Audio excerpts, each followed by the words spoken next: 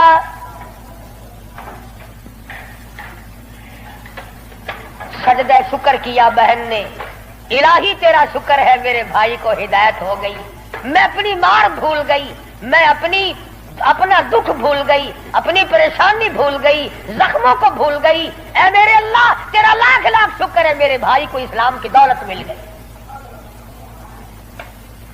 دربار رسالت میں سب کہہ دو صلی اللہ علیہ وسلم میں حاضر ہوئے، اسلام سے مشربہ اسلام ہوئے. حضور صلی اللہ علیہ وسلم نے وضو فرمایا، نماز کی نیت باندھنے لگے. فاروق اعظم نے پوچھا کیا کرو گے؟ کہ نماز پڑھوں گا. عرض کیا نماز کیا چیز ہے؟ فرمایا میرے اللہ کا حکم ہے، میرے اللہ کی یاد ہے، عبادت ہے. کھاتا نا آخر فاروق ہلکی سے تو نہیں مانگی تھی کالی کملی والے نے صلی اللہ علیہ وسلم. بہادر بول اٹھا میرے آقا، وہ دن گئے جب آپ کوٹڑی میں نماز پڑھا کرتے تھے، چھپ چھپ کر نماز پڑھا کرتے تھے. یہ آج سے پہلے کی باتیں تھی. ساری دنیا حرم میں عبادت کرے، بیت اللہ میں عبادت کرے، آپ کوٹڑی میں نماز ادا کرے کیوں؟ اسی وقت چلو بیت اللہ میں نماز ہوگی.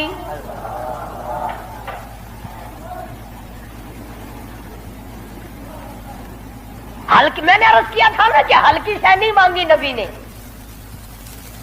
اور ادھر وہ جو تھا نا دار الندوہ جہاں بڑے بڑے قریش انتظار میں بیٹھے ہیں، ابھی سر کٹے گا نعوذ باللہ نبی صلی اللہ علیہ وسلم کا، ابھی لاتے ہیں. بیت اللہ میں تشریف لے آئے اور مکے کی طرف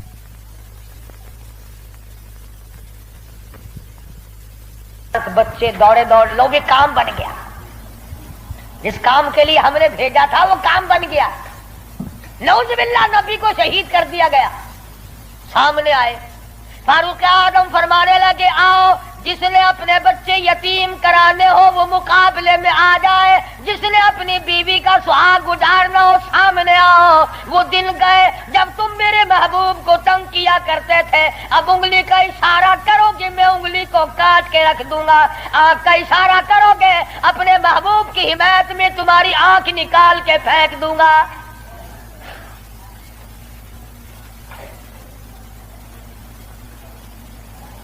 خطاب کے بیٹے تجھے تو ہم نے سر لینے کے لیے بھیجا تھا. کہنے لگا ایسا ہی سودا ہوا کرتا ہے، سر لینے آیا تھا مگر سر دے بیٹھا ہوں. سر دے بیٹھا ہوں.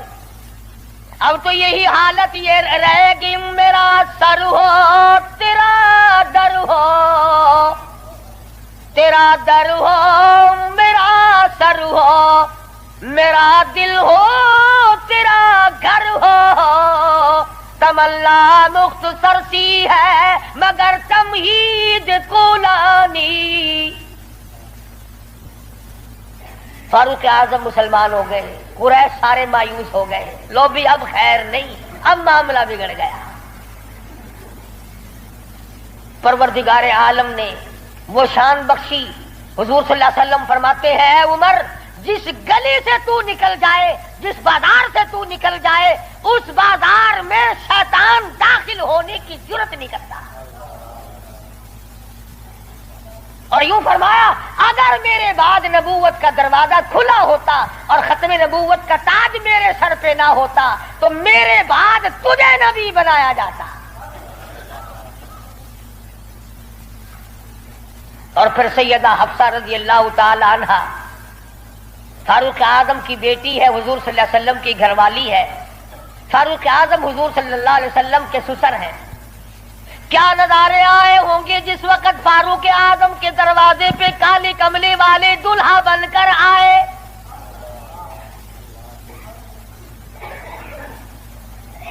جس کا داماد امام الانبیاء ہو، کیا کہنا اس کی عظمتوں کا. اور پھر تمام صحابہ کرام میں جلیل القدر مرتبہ، عظیم مرتبہ، اس طرح سے زندگی گزاری. ایک یہودی اور ایک منافق مسلمان کے درمیان جھگڑا ہوا تلوار پہ. وہ کہتا تھا میری ہے، مسلمان تو نہیں تھا، منافق تھا، وہ کہتا تھا میری ہے. جناب رسول کریم صلی اللہ علیہ وسلم نے فیصلہ فرمایا کہ یہودی کی تلوار ہے، تیرے پاس شاہد نہیں، گواہ نہیں. منافق جانتا تھا کہ فاروق اعظم تیز مزاج آدمی ہے. فاروق اعظم کے پاس آیا اور کہنے لگا کہ میرا اور اس یہودی کا جھگڑا ہے، فیصلہ کریں آپ. تلوار پہ جھگڑا ہے ہمارا، یہ کہتا ہے میری ہے اور میں کہتا ہوں میری ہے. یہودی نے چپکے سے کہا کہ جی ہاں آپ فیصلہ کر دیں. پہلے محمد عربی صلی اللہ علیہ وسلم نے بھی فیصلہ فرمایا. حضرت عمر نے پوچھا حضور نے فیصلہ کر دیا؟ کہ جی ہاں حضور نے میرے حق میں فیصلہ کیا. یہودی کہنے لگا. اور فاروق اعظم نے اس منافق سے پوچھا کیوں بے تو کیوں آیا یہاں؟ کہنے لگا جی میں تو آپ سے فیصلہ کراؤں گا. انہوں نے تو اپنے آدمی کی بھی پاسداری نہیں کی. دیکھو نا یہ تو یہودی ہے، کافر ہے، اس کو تلوار دے دی. کہ اچھا تو حضور کے بعد مجھ سے فیصلہ کرانے آیا ہے؟ کہ جی ہاں میں تو آپ سے کراؤں گا. دیکھو نا آپ کتنے غیرت والے آدمی ہیں. کہ اچھا اچھا ماشاءاللہ تشریف رکھو ابھی فیصلہ کر دیتا ہوں. منافق نے سمجھا کوئی رجسٹر اٹھانے گئے ہیں. فاروق اعظم اندر سے تلوار لے آئے اور تلوار لاتے ہی منافق کی گردن پہ ماری، اڑا کے رکھ دی. فرمایا جو میرے آقا کا فیصلہ نہیں مانتا میرے پاس دوبارہ فیصلہ کرانے آئے گا اس کے لیے میرے پاس یہ فیصلہ ہے. اڑا دی.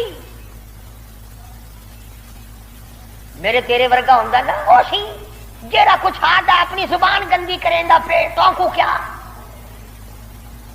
صحابہ رسول کو تبرہ کرے اپنی زبان گندا کردہ کھڑا اپنی زبان بکدا پیا تیرا کیا بگڑتا ہے؟ اور میں آدھا تیری دھی کو مندہ کڈھے وال اپنی زبان گندی کرتا ہے تینوں غیرت دا جوش کیوں آندا ہے؟ تجھے بہن کی گالی دے پھر بھی تو زبان گندی ہے، تجھے بیٹی کی گالی دے دے پھر بھی تو زبان گندی ہے، تجھے ماں کی گالی نکال دے پھر بھی زبان گندی ہے. تو قتل کر دیتا ہے، قتل ہو جاتا ہے، ہوش کھو بیٹھتا ہے غیرت کا مارا. اور رب ذوالجلال کی قسم میری تمہاری کروڑوں بیٹیوں کی آبرو قربان کر دو سیدہ عائشہ صدیقہ کے جوتے مبارک پہ.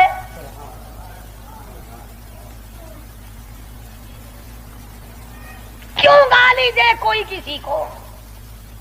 کہاں سے جرت آ گئی؟ کیوں جرت کرتا ہے کوئی کسی صحابی کو یا کسی صحابیہ کو گالی دینے کی؟ وہ مذہب کس کام کا جس میں گالیاں دی جائے؟ وہ مذہب ہے کوئی؟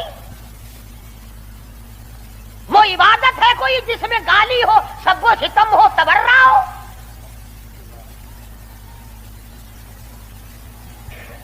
آج اگر کسی مغلیہ خاندان کے فرزند کی حکومت ہوتی ہم پھر دیکھتے کہ کون ہے امیر معاویہ کو سب کو ستم کرنے والا اور کون ہے اما عائشہ کو بھونکنے والا. اور میرا ایمان ہے، میں یہ جوش دلانے کے لیے نہیں کہتا، میرا ایمان ہے جس کان نے صحابہ کرام کا تبرہ سنا یا اپنی اما کی شان میں گستاخی سنی، جب تو 50,000 سال کا پیاسا ہوگا تیری آنکھ نے پانی نہیں دیکھا ہوگا، نہ ندی نہ نالا نہ چشمہ نہ کنواں نہ سمندر نہ دریا، سوا نیزے پہ سورج ہوگا اور 50,000 سال کا ایک دن گزرے گا. اور جب تو کالی کملی والے صلی اللہ علیہ وسلم کے دربار میں حوض کوثر پہ جائے گا، میرا ایمان ہے اما ایسا تیرا دامن پکڑ کر چٹک کے پوچھیں گی بیٹا تو ہی تھا جو میری شان میں گالیاں سنا کرتا تھا.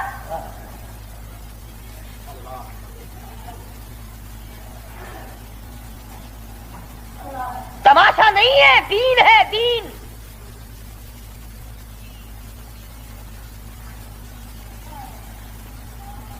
سیدنا فاروق اعظم رضی اللہ تعالی عنہ ان عظیم ہستیوں میں سے ہیں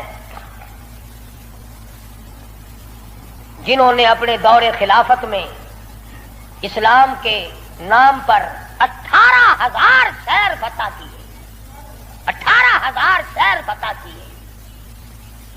کوئی مائی کا لال ایسا کام قیامت تو آ سکتی ہے مگر فاروق اعظم کی طرح تو فتح تو کر کے دکھائے.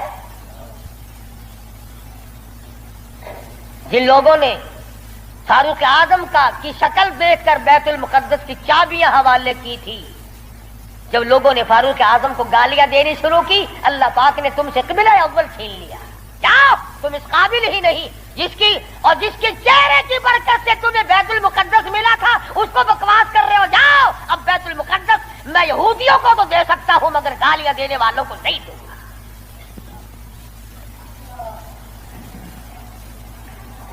بڑی عظمت کے مالک ہے سیدنا فاروق اعظم رضی اللہ تعالی، جنہوں نے اپنے دور خلافت میں وہ عدل کیا. اب وہ منافق کی گردن جو اڑا دی نا، منافق تو بے شمار تھے، اوپر سے مسلمان بنے ہوئے تھے، اندر سے پکے یہودی تھے. ہائے ہائے دیکھو بالکل بے گناہ اپنے دروازے پہ، ارے بھائی اکرام کرنا چاہیے تھا، کلمہ گو کو قتل مار کر دیا. ہائے ہائے ہائے. سارے اکٹھے ہو کے اور دربار رسالت میں گئے، دربار رسالت میں گئے. ہائے مر گئے، ہائے مر گئے، ہائے ہائے. حضور صلی اللہ علیہ وسلم نے پوچھا کیا ہوا؟ ارے بس وہ تمہارا ہے نا. وہ کون؟ ارے وہ بڑا، آپ نے بڑا بنا رکھا ہے نا اسے. کون؟ اجی وہ ہے نا جس کو فاروق اعظم کہتے ہیں عمر. ہاں. حضور صلی اللہ علیہ وسلم نے فرمایا ہاں ہاں کیا بات ہے، بالکل بے گناہ، بے قصور، بے خطا، بڑا نیک آدمی، حاجی قاضی نمازی، تلوار ماری گردن اڑا دی مسلمان کی. ہاں یہی تو دکھ ہوا، مسلمان کو مار دیا، بدلہ دلواؤ جلدی کرو. انہوں نے سوچا چلو ہمارا تو ایک کمینہ گیا پر بدلے میں فاروق اعظم کو قتل کریں گے. امام الانبیاء محبوب کبریا حضرت محمد مصطفیٰ صلی اللہ تعالی علیہ وسلم نے فاروق اعظم کو بلا بھیجا. بلا کے فرمایا اے فاروق یہ کیا بات کہہ رہے ہیں؟ کہتے ایک مسلمان کو آپ نے قتل کر دیا بغیر کسی وجہ کے. فاروق اعظم پریشان ہوئے، میں اب کیا کروں؟ ادھر سے جبریل امین قرآن لے کر آ گیا. فلا وربک. لوگوں وہ کتنی بڑی شان کے مالک ہوں گے جن کی ضرورتوں کے مطابق قرآن اترا. فلا وربک، اے میرے محبوب تیرے رب کی قسم، مجھے اپنی قدرت کاملہ کی قسم، مجھے اپنی الوہیت کی قسم، مجھے اپنے جلال کی قسم، مجھے اپنی پروردگاری کی قسم، لا یؤمنون. اس وقت تک کوئی مسلمان ہو ہی نہیں سکتا، مسلمان بن ہی نہیں سکتا حتی یحکموک فیما شجر بینہم. اور میرے محبوب جو تیرے فیصلے کو پلٹ دے، جو تیرا فیصلہ نہ مانے وہ مسلمان کہے گا. میں خدا قسم کھاتا ہوں فاروق نے مسلمان نہیں مارا بلکہ یہودی منافق مارا ہے.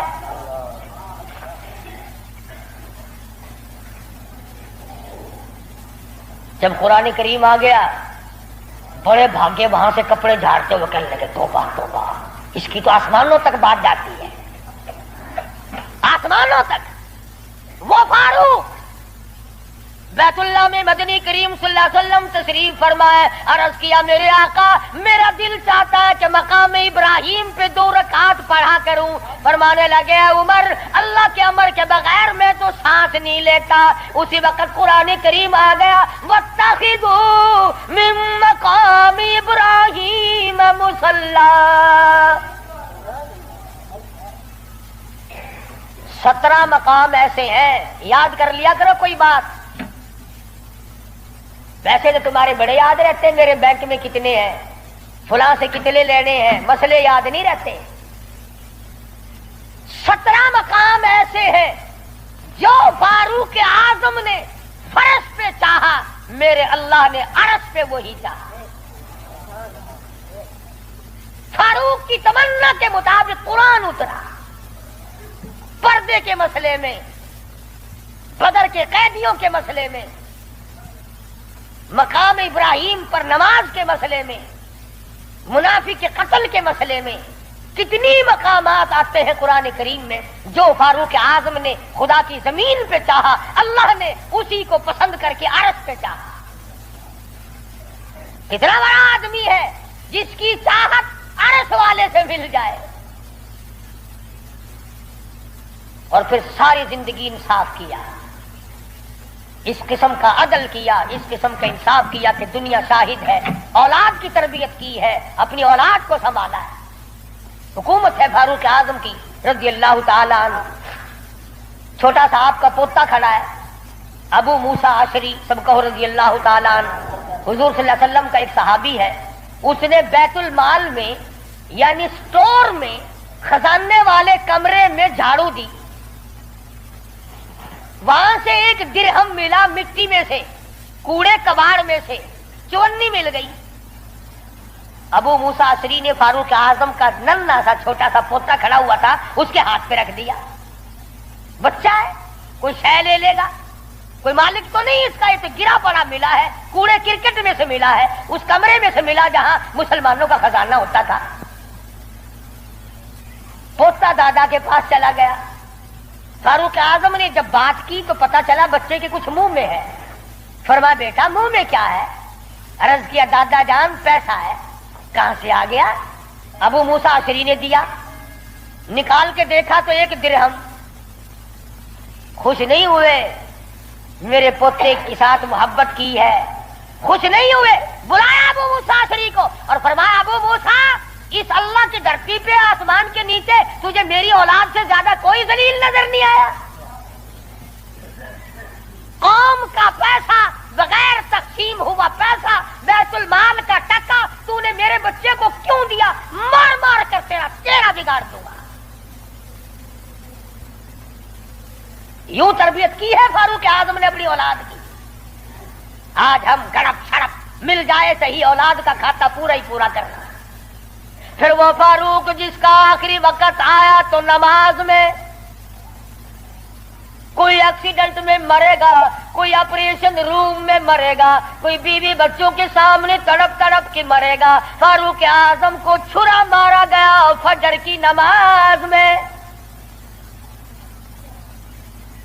بے ہوش ہو کر گر پڑے.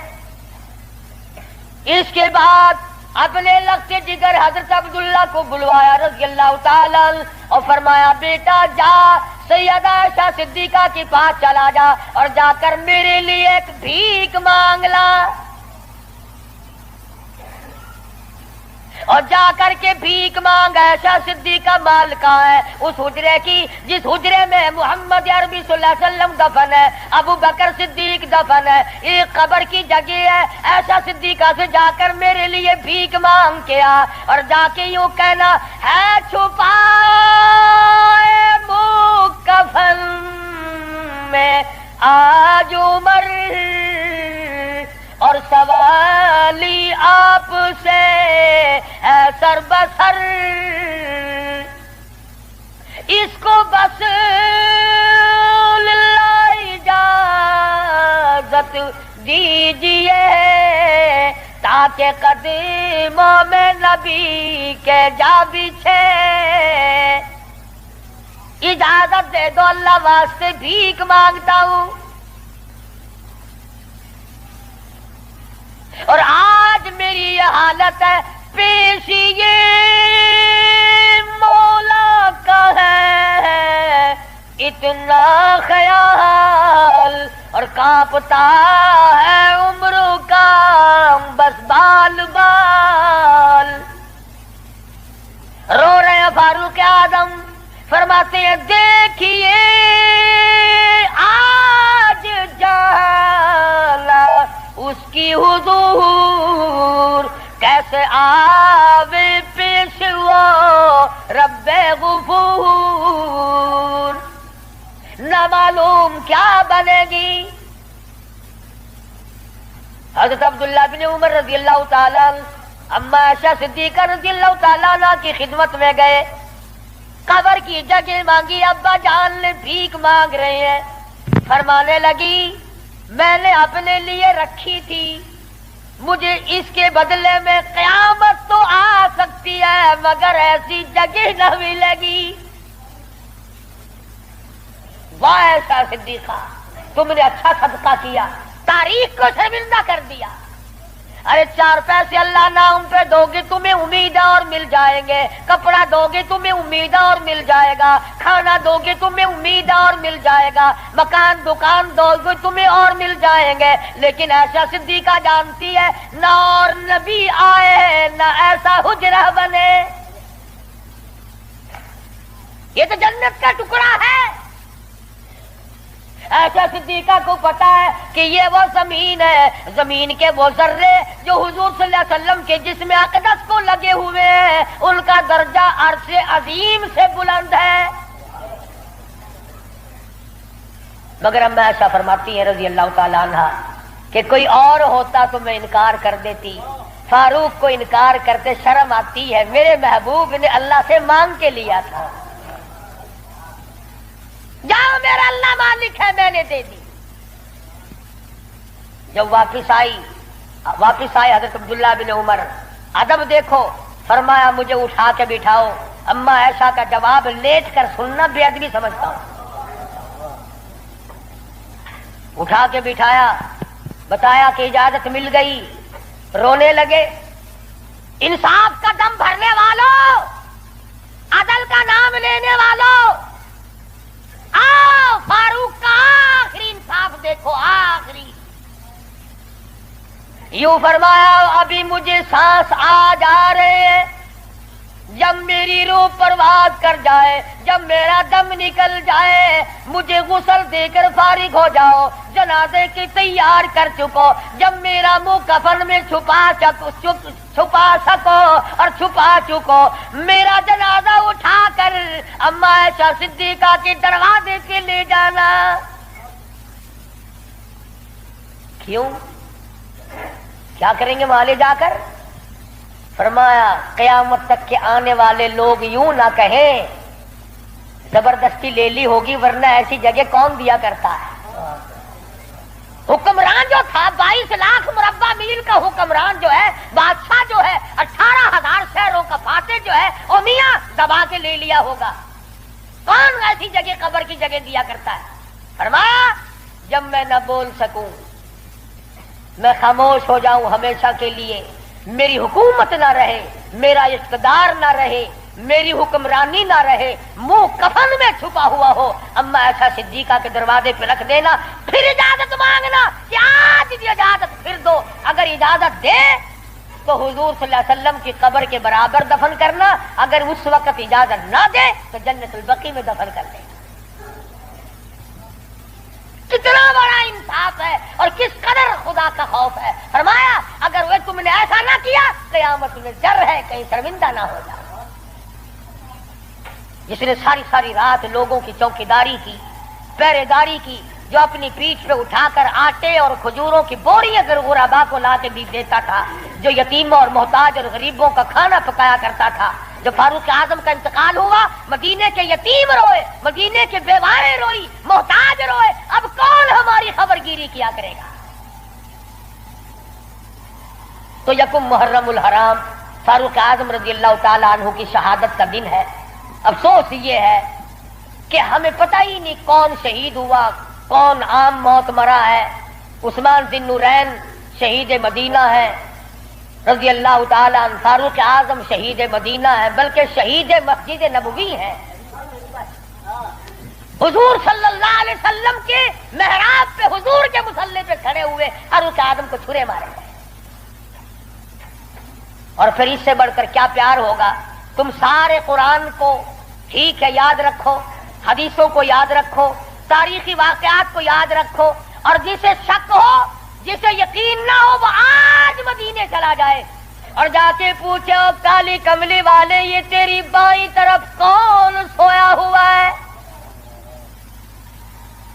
حضور صلی اللہ علیہ وسلم نے فرمایا ہاکذا نبعث یوم القیامہ، ہم قیام ایک ہاتھ میں ہاتھ صدیق اکبر کا تھا اور ایک ہاتھ میں ہاتھ فاروق اعظم کا تھا۔ یوں فرمایا جب میں قیامت میں اٹھوں گا ان دونوں ساتھیوں کے ہاتھ میرے ہاتھ میں ہوں گے، ہاکذا نبعث یوم القیامہ، او کما قال النبی صلی اللہ علیہ وسلم۔ تو بھائی تمام صحابہ کرام کے خادم بنو، سارے صحابہ پکے سچے، اہل بیت سچے، تمام کے تمام جلیل القدر لوگوں میں سے ہیں، کسی کی برائی نہ کرو۔ انشاءاللہ زندہ رہے اگلے جمعے امام حسین رضی اللہ تعالی عنہ کی شہادت بیان ہوگی۔ باقی ان دنوں میں لوگوں میں دستور ہے، رواج ہے، شہادت نامے غلط غلط کتابیں چھپی ہوئی ہیں، جنگ نامے پڑھنے کا، جنگ زیتون پڑھنے کا، اور غلط غلط روایات قسم کی باتیں سننے کا۔ اس لیے ہماری گزشتہ دوسرے تیسرے سال کی کیسٹیں ہیں شہادت امام حسین رضی اللہ تعالیٰ عنہ کی، یہاں میرے لڑکا باہر طیب دروازے پہ لیے بیٹھا ہے، میں نے خود منگائی ہیں تاکہ عورتیں سنیں، مرد سنیں، پڑوسنے سنیں، آپ سنیں، گھر والے سنیں، اور اہل بیت کی محبت سے واقف ہوں، ان کی عظمت سے واقف ہوں، ان کے طریقہ کار سے واقف ہوں۔ تو اس تمام چیزوں کو ملحوظ خاطر رکھتے ہوئے جہاں آپ اپنے گھر کی ہر چیز کو خریدتے ہیں کہ اس کے بغیر گزارا نہیں، اس کے بغیر گزارا نہیں، میں یہ بھی کہتا ہوں کہ اہل بیت کی محبت کے بغیر بھی گزارا ہے، اہل بیت کی محبت کے بغیر بھی گزارا نہیں۔ کیوں؟ اس لیے کتنی بڑی شان ہوگی اس جوان کی جو حضور کے کندھے پہ بیٹھ کے کھیلا کرتا تھا۔ ایک بات عرض کر دوں، آخری معمول چھوٹی سی بات ہے، یہاں کندھے پہ سیدنا امام حسین بیٹھے ہیں سب کو رضی اللہ تعالیٰ عنہ، اور حضور اپنے کندھے پہ اٹھا کر مدینے کی گلی میں تشریف لے آئے تو فاروق اعظم نے فرمایا سبحان اللہ، کتنی شاندار سواری ہے، کتنی شاندار سواری ہے۔ تو حضور نے فرمایا اے عمر، یوں بھی کہو نا کہ کتنا شاندار سوار ہے، سوار بھی کتنا شاندار ہے، کتنا بہترین ہے۔